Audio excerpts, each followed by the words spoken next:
আসসালামু আলাইকুম। হয়তো সাহাবা রাদিয়াল্লাহু আনহুম চতুর্থ খণ্ড হইতে বলা হয়েছে, নামাজের প্রতি সাহাবা রাদিয়াল্লাহু আনহুমদের উৎসাহ প্রদান। হযরত আবু বকর ও হযরত ওমর রাদিয়াল্লাহু আনহু উক্তি। হযরত আবু বকর রাদিয়াল্লাহু আনহু বলেন যে নামাজ জমিনের বুকে আল্লাহর দেওয়া আমান ও নিরাপত্তা। আবু মালিয়া রহমতুল্লাহ বলেন, আমি হযরত ওমর রাদিয়াল্লাহু আনহুকে এই মিম্বারের উপর বলিতে শুনিয়াছি যে ব্যক্তি নামাজ পড়ে না তার ইসলামে কোনো অংশ নাই। অন্যান্য সাহাবা রাদিয়াল্লাহু আনহুদের উক্তি। জায়েদ ইবনে সাবিত রাদিয়াল্লাহু আনহু বলেন, যে ব্যক্তি আপন করে নামাজ পড়ে উহা তার জন্য নূর হইবে। আর যখন কোনো ব্যক্তি নামাজের জন্য দাঁড়ায় তখন তার গুণাগুলি তার মাথার উপর ঝুলন্ত থাকে। যখনই সে কোনো সেজদা করে উহার বিনিময়ে আল্লাহ তাআলা তার গুনাহ মাফ করিয়া দেন। হযরত হুযায়ফা রাদিয়াল্লাহু আনহু বলেন, যখন বান্দা সুন্দর রূপে উযু করে অথবা সেই নামাজের জন্য দাঁড়ায়, আল্লাহ তাআলা তাহার দিকে ফিরিয়া তাহার সহিত চুপি চুপি কথা বলেন। তিনি তাহার দিক হইতে ফিরেন না যতক্ষণ না সে ফিরে অথবা ডানে বামে তাকায়। হযরত ইবনে ওমর রাদিয়াল্লাহু আনহু বলেন, নামাজ অতই নেকি, সুতরাং এই নেক কাজে যে কেউ আমার সহিত অংশগ্রহণ করে আমি উহার পরোয়া করি না।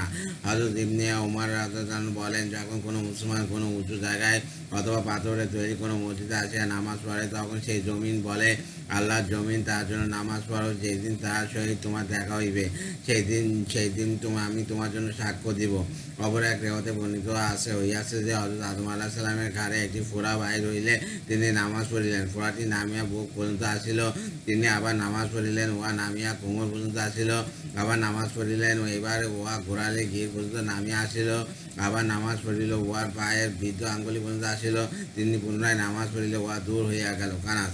হযরত আব্দুল্লাহ ইবনে মাসউদ রাদিয়াল্লাহু আনহু বলেন, তুমি যতক্ষণ নামাজে থাকো ততক্ষণ তুমি বাদশাহের দরজায় কারাঘাত করিতেছ। যে ব্যক্তি বাদশাহের দরজায় কারাঘাত করে তার জন্য উহা খুলিয়া দেওয়া হয়।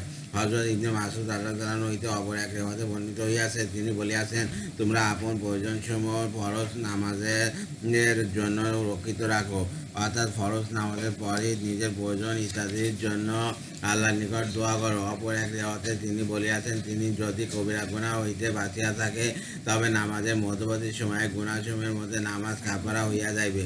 অন্য এক রেওয়াতে বর্ণিত আছে, তিনি বলিয়াছেন, নামাজ উহার পরবর্তী গুনাহের জন্য কাফারা। আদম আলাইহিস সালাম পায়ের বৃদ্ধ আঙ্গুলিতে একটি ফোঁড়া হইল, অথবা তিনি উহা ঘুরাইতে আসিল, তারপর উহা হাঁটুতে উঠিয়া আসিল, উহার পর কোমরে আসিল, কোমর হইতে ঘাড়ে আসিল, তিনি নামাজ পড়িলেন। উহা ঘাড় হইতে নামিয়া গেল, আবার নামাজ পড়িলেন। উহা কোমরে নামিয়া গেল, পুনরায় নামাজ পড়িয়া উহা হাঁটুতে নামিল, আবার নামাজ পড়িলেন এবং উহা পায়ে নামিয়া আসিল, তারপর নামাজ পড়িলে উহা দূর হইয়া গেল। কানাস। হযরত সালমান ফার্সি রাদিয়াল্লাহু আনহু হইতে বর্ণিত হইয়াছে যে বান্দা যখন নামাজের জন্য দাঁড়ায় তখন তার গুনাহসমূহ তার মাথার উপর রাখা হয় এবং নামাজ শেষ করিবার পূর্বে তার গুনাহসমূহ এমনভাবে জড়িয়া পড়ে যেমন খেজুরের ছড়া ডাইনে বামে জড়িয়া পড়ে। অপর এক রেওয়াতে আছে, তিনি বলিয়াছেন, যখন বান্দা নামাজ পড়ে তখন তার গুনাহসমূহ তার মাথার উপর একত্রিত হয়। যখন সে সেজদা করে তখন উহা এমনভাবে জড়িয়া পড়ে যেমন ঘাসের পাতা জড়িয়া পড়ে। তারিক ইবনে শিহাব রহমতুল্লাহ বলেন, তিনি একবার হযরত সালমান রাদিয়াল্লাহু আনহু রাতের ইবাদতে মেহনত দেখিবার উদ্দেশ্যে তাহার নিকট রাত্রি যাপন করিলেন। তিনি রাতের শেষ ভাগে উঠিয়া নামাজ পড়িলেন, অর্থাৎ সে যেমন আশা করিয়াছিলেন তা তেমন কোনো মেহনত দেখিতে পাইলেন না। এই বিষয়ে তাকে জিজ্ঞাসা করা হইলে তদুত্তরে তিনি বলিলেন, 5 ওয়াক্ত নামাজ যথাযথভাবে আদায় করিতে থাকো, কারণ উহা ছোট ছোট গুনাহের জন্য কাফারা, যতক্ষণ না কবিরা গুনাহে লিপ্ত হও। এই যখন রাত্র হয় তখন মানুষ 3 দলে বিভক্ত হইয়া যায়। এক দল যাদের জন্য রাত্রি লাভজনক ক্ষতিকর নয়, দ্বিতীয় যাদের জন্য রাত্রি ক্ষতিকর লাভজনক নয়, তৃতীয় যাদের জন্য রাত্রি না লাভজনক না ক্ষতিকর। যে ব্যক্তি রাত্রির অন্ধকার ও মানুষের গাফিলতি থেকে সুবর্ণ সুযোগ মনিকেরা সকাল পর্যন্ত নামাজে মশগুল থাকে তার জন্য রাত্রি লাভজনক ক্ষতিকর নয়। যে ব্যক্তি রাত্রির অন্ধকার ও মানুষের গাফিলতি থেকে সুবর্ণ সুযোগ মনে করিয়া গুনাহে লিপ্ত হয় রাত্রি তার জন্য ক্ষতিকারক লাভজনক নয়।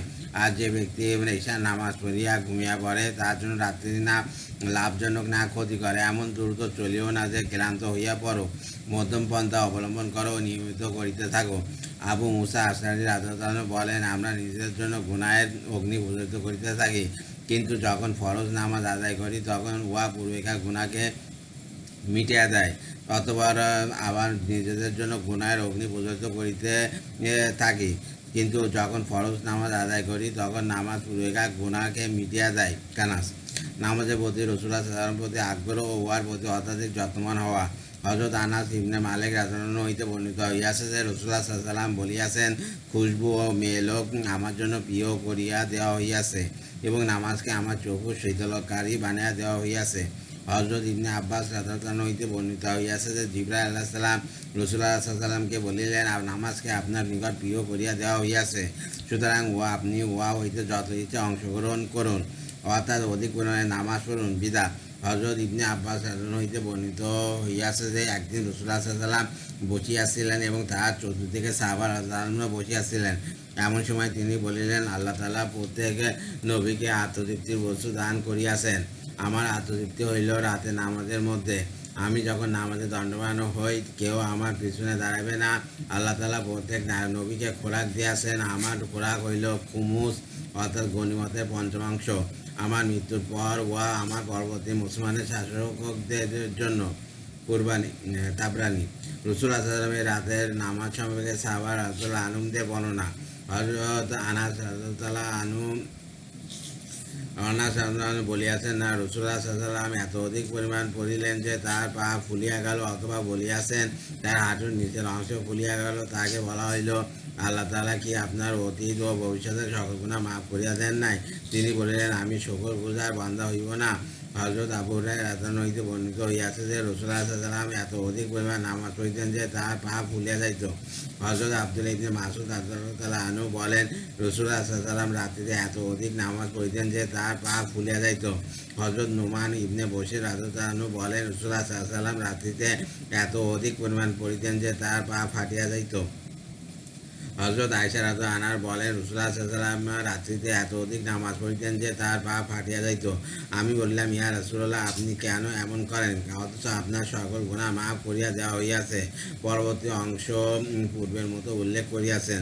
হযরত আবু হুরায়রা রাদিয়াল্লাহু আনহু হইতে বর্ণিত হইয়াছে যে রাসূলুল্লাহ সাল্লাল্লাহু আলাইহি ওয়াসাল্লাম এত নামাজ পড়িতেন যে তার পা ফাটিয়া যাইত। হযরত আনাস রাদিয়াল্লাহু আনহু বলেন, রাসূলুল্লাহ সাল্লাল্লাহু আলাইহি ওয়াসাল্লাম এত ইবাদত করিতেন যে পুরানো মাছকে চামড়া তৈরি পানি রাখিবার মাত্র মতো হইয়া গেলেন।